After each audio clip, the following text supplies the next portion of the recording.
Home guards की पुकार सुनो सरकार। आज के सवाल के जवाब को लेकर लौटे उससे पहले पुरखाराम जी बीकानेर से उनकी राय सुन लेते हैं। नमस्कार।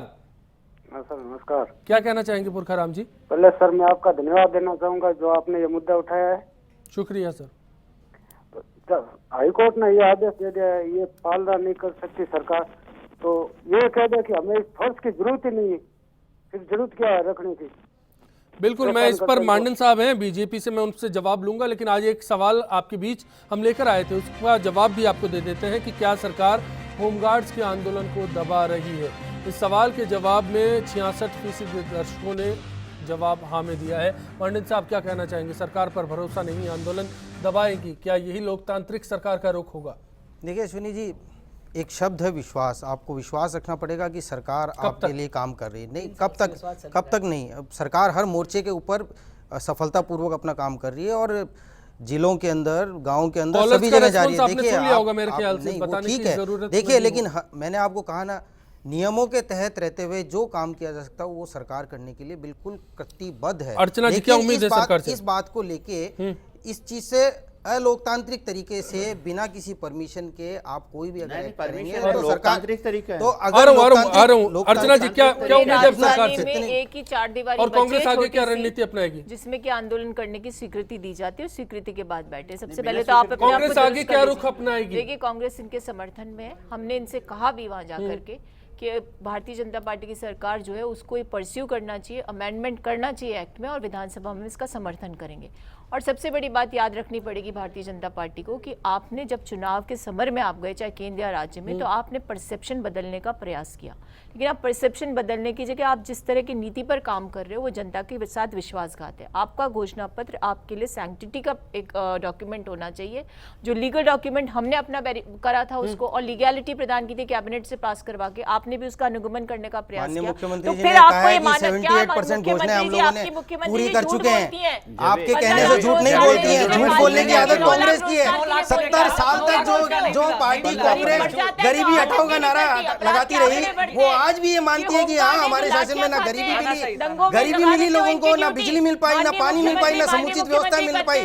जिनकी रैलियों के अंदर लोग नहीं आते हैं। उपेंद्र जी आपके पास आना चाहूंगा। क्या होमगार्ड्स को बेरोजगार एकीकृत संघ समर्थन देगा? बिल्कुल, यदि 3 दिन में सरकार ने इनकी मांगे नहीं मानी तो बेरोजगार एकीकृत महासंघ इनके साथ अनशन में बैठेगा। और मैं कहना चाहूंगा कि ये युवा मोर्चा जो बोर्ड बनाया है, बेरोजगार सहायता बोर्ड बनना चाहिए जिससे बेरोजगार अपनी बात रख सके।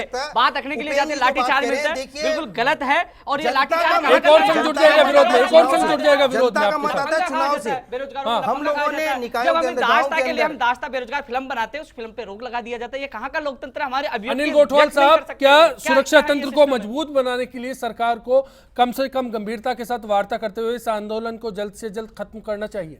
नहीं, ये बहुत ज़रूरी है और प्रजातांत्रिक युग में तो इसका स्वागत किया जाना चाहिए कि वार्ता के आधार के ऊपर, टेबल पे टॉक्स करने के आधार पे ही इस समस्या का समाधान हो सकता है। इनकी समस्या वाजिब भी है। बेरोजगारी एक देश के अंदर बड़ी समस्या है। इससे निपटने के लिए जो भी सरकार साधारण सुविधा इनको उपलब्ध करा सकती है वो करानी चाहिए। गजेंद्र जी, आगे क्या रुख होगा? साथियों की तबीयत बिगड़ती जा रही है, भूख हड़ताल पर बैठने वालों की संख्या बढ़ती जा रही है, पूरे प्रदेश में नाराजगी है। जयपुर, जोधपुर, अजमेर, कोटा, हर जगह अब होमगार्ड्स काम का बहिष्कार करने लगे। अस्पतालों की व्यवस्था बिगड़ रही है, ट्रैफिक पॉइंट्स पर अब यातायात पुलिस कर्मियों के लिए साथी नहीं है। मैं समझता हूँ राज्य सरकार को संवेदनशील होना चाहिए। और जब मैं आपको एक चीज़ बता दूं, जब वार्ता के लिए जाते हैं तो सरकार की तरफ से यही होता है कि इनको कैसे डराया जाए, जबकि होमगार्ड के कर्मचारी क्या करेंगे आप लोग? राजस्थान के सारे होमगार्ड कर्मचारी जितने भी हैं 30,000 है संख्या में, 30,000 है, 12,000 को रोजगार दिया जा रहा है। तो करीबन इतने लोगों को बेरोजगार, जबकि नियुक्ति से विज्ञप्ति निकाली जाती है कि होमगार्ड में भर्ती की जाती है, जैसे पुलिस में नियुक्ति आती है वो विज्ञप्ति आती है, उसी प्रकार होमगार्ड की भर्ती की जाती है।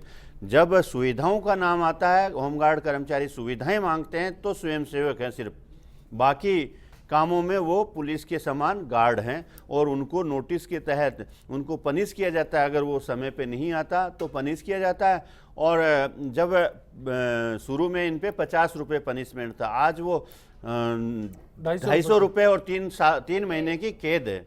और मैं समझता हूँ उस इनके होमगार्ड एक्ट बिल्कुल नहीं किया जा सकता। अर्चना जी पर सॉल्यूशन इनके साथ जो मैं मानन साहब से आखिरी कमेंट दूंगा इस पे। देखिए अश्विनी जी, सबसे बड़ी बात ये कि आज ये आंदोलन कर रहे हैं अपने हकों के लिए, तो विसंगतियां यदि हैं कुछ इस एक्ट में उनको दूर करो, समाधान करो। मानन साहब आखिरी 30 सेकंड है, ये सब चीजें आपको भी समझ में आ रही होगी, नाराजगी भी समझ में आ रही होगी, सरकार की मजबूरी बन चुका है, जो वादा किया वो निभाना पड़ेगा। अश्विनी जी, मैं आपको इस बात के लिए विश्वास दिलाता हूँ, सरकार इस चीज का रास्ता तुरंत निकालने के लिए बिल्कुल लगी हुई है और इसका रास्ता बहुत जल्दी निकल जाएगा। यहाँ बैठकर बता सकते हैं कितना वक्त लेना चाहती है सरकार?